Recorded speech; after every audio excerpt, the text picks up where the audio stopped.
Let's be honest, most things we see, hear, or scroll past vanish in seconds. But some messages stick. So what does it take to cut through the noise? Welcome to The Scene, living and lifestyle in Southeast Asia.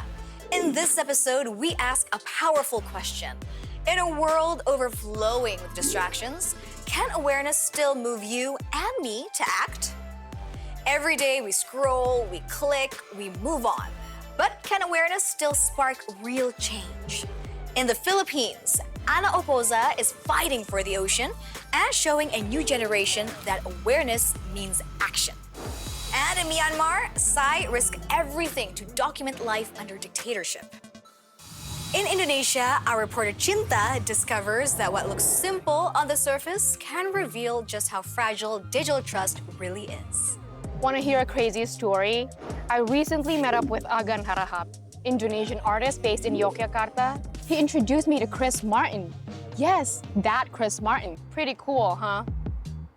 Seriously, it looks like Agan is best friends with every celebrity out there. Just scroll through his Flickr. Rock stars, icons, you name it. His photos are flawless until you spot the impossible. Amy Winehouse on stage with Janis Joplin? That never happened. It's all fake. Agan Harahap is tricking us. But his illusions aren't just pranks, they're provocations. So what's driving him? Yogyakarta in South Central Java, this is where Agan Harahap lives and works. His art isn't just hanging in international galleries. It's right here in his home and even the local cafe. Behind those playful celebrity snapshots lies a reminder. Not everything we see is what it seems. Kalau buat aku pribadi, misal aku membuat sebuah joke, aku punya maksud dan tujuan tertentu. Pendapatku secara satir tentang keadaan bangsa ini, keadaan dunia ini, tentang alam ini, apapun gitu. Like Agan series, where visits from his wild celebrity friends in Muslim-majority Indonesia turn into sharp visual commentary exposing the tension between global pop culture and the country's strict laws. Tentu dia harus berhadapan sama peristiwa yang sehari-hari terjadi gitu di sini. Ditangkap polisi misalnya, tangkap polisi karena mabuk-mabukan, entah apa, dan garukan istilahnya zaman dulu kalau di Jakarta kena garukan gitu sama Satpol PP. Itu hal-hal yang memang terjadi di kita. Agan's hoaxes blur the line between satire and reality. From fake stories about K-pop idols Blackpink forced to convert by Sharia police, to the bizarre tale of fish accused of communism, his pranks spread fast and take on a life of their own. Teman-teman yang menganggap itu lucu nge-share, rame itu yang nge-share. Nah, tapi sialnya teman yang nggak tahu gue ikutan nge-share. Nah, sehingga besokannya jadi berita nasional bahwa ikan lohan yang ada logo PKI-nya ditangkap. Berita beneran? Iya, ini masuk berita. Dari sini, oh begini rupanya kalau bisa BBC. Masuk media. Indonesia is one of the most online nations in the world. Over 212 million internet users, nearly 70% on social media. That's huge reach, but also huge risk. With media literacy still low, fake stories spread like wildfire. Agan actually labels his works as fake, but most people either don't notice or don't care. And that's what makes me wonder, is this kind of experiment helping us become more aware or making the chaos even worse? Because if no one checks what's true anymore, isn't that exactly how misinformation wins? Kalau benar kenapa? Kalau enggak terus kenapa? Enggak peduli dia. Mereka lebih senang menertawakan meme kucing yang joget-joget gitu ya. Lebih senang kayak begitu. From Yogyakarta to Jakarta, at the Ara Contemporary Gallery, Agan Harahap is showing his latest project. After experimenting with fake news, his new playground is artificial intelligence. But instead of tricking audiences, he now uses it to reconstruct something far more personal, his own past. His series, Untitled, looks surreal at first. empty swings, a swan, a cat holding a mouse, but each of these works is an AI-generated fragment of his childhood memories. Dari kenangan aku dikejar anjing gila waktu kecil sampai kerusuhan 98, itu semua akan ada di situ. Memori yang dulu tidak pernah cuman tertanam di otak. AI, a tool of boundless creativity or a force to handle with care. At Agan's exhibition, digital media expert Firman Kurniawan puts it in simple terms. Kalau dia tujuannya adalah tadi untuk mengekspresikan, justru artificial intelligence memberi ruang, memberi peluang untuk mewujudkan itu semua. Tapi kalau untuk tujuan jahat tentu saja mengerikan ini, sangat mengerikan. Agan sees AI mainly as a creative boost. To him, today's skepticism feels just like the shift from analog to digital. At first chaotic and frightening, but eventually natural. Teknologi masih berjalan, enggak, ini cuma masalah transisi kita aja bagaimana. Ini akan terjadi dan harus terjadi, dan kita memang harus mau nggak mau kita harus beradaptasi sama itu. Agan's work warns us about digital illusions and invites us to think about our coexistence with AI. I mean, he just sent us another photo, and this time it's me with Rihanna. It would have been amazing to actually meet the real person, but maybe someday. Art is allowed to fool us if it helps us to understand. But apart from that, there is no alternative to the truth. Cinta's reflection sets the tone for a deeper question. What's real and what's not? It may sound like a digital age dilemma, but the consequences reach far beyond our screens. When truth itself is under pressure, it reshapes how societies function and how people live. In Myanmar, the struggle over truth has become a struggle for survival. The country has been troubled for centuries. Myanmar gained independence from Britain in 1948, but the military seized power again and again. After brief democratic reforms in 2011, hope ended with the coup of February 1st, 2021. Mass protests followed, crushed with brutal force and documented by fearless artists, many now in exile. One of them is Sai, an artist from Myanmar's Shan province. His works are part of a current exhibition in Bangkok, where images of resistance against Myanmar's junta are on display. Like many of his peers, he fled across the border to Thailand. In a quiet garden in the capital, he shares his story with us, but wishes to remain anonymous.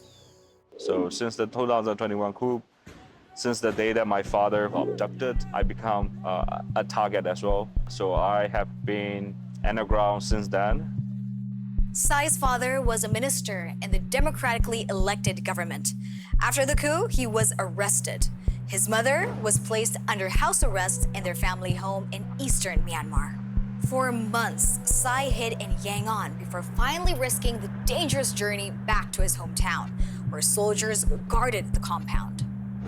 So I basically sneak inside the compound because it's been months that we haven't had a communication, so I risk my life to enter the compound. Sai takes his camera to the house where he once lived, a home that has now become a prison for his mother and a place his father may never return to. This is a living room, and you can see my mother have been packing everything, and I just want to take a family portrait. But you know, my father is gone already, so I cannot really take a portrait anymore. So I just leave a space for him here. And then the white string here basically shows the loss of my father because we don't really know what's going to happen to him. In his installation, Sai retraces the footsteps of his father, still held under harsh conditions in a military prison. In his portraits, faces are concealed, replaced with symbols of silence and absence. This actually is a piece of a Shan carpet I installed on the face of my mother, trying to show the fact that it is not just a one family story, but it is a collective political prisoner family story. The fabric of these carpet flowers, prison clothing. Sai secretly obtained it through imprisoned friends and their families. The story of a dramatic night and the fate of millions of Burmese families woven into 8 large carpet tapestries. why carpet, right? Because everybody treat us like dust, and they want to hide us, like in the international crisis and conflict. So I'm just thinking that if we become the carpet itself, can they still sweep and enter the carpet? Myanmar, a nation in turmoil, faces even more hardship after a major earthquake struck in March 2025. As the civil war between the junta and resistant group continues, the regime delays disaster relief efforts. For Sai, this is all the more reason to keep fighting through his art. His work has traveled across Europe and Asia, staying true to his mission as an artist of resistance.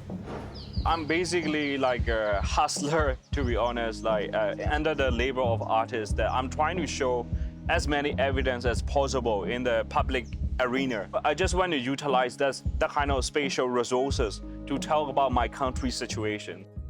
Sai's story goes beyond personal loss. It proves that art can't silence dictators, but it can outshine them. And for me, it's the stories that stir something deep inside the ones that make you pause, reflect, and act.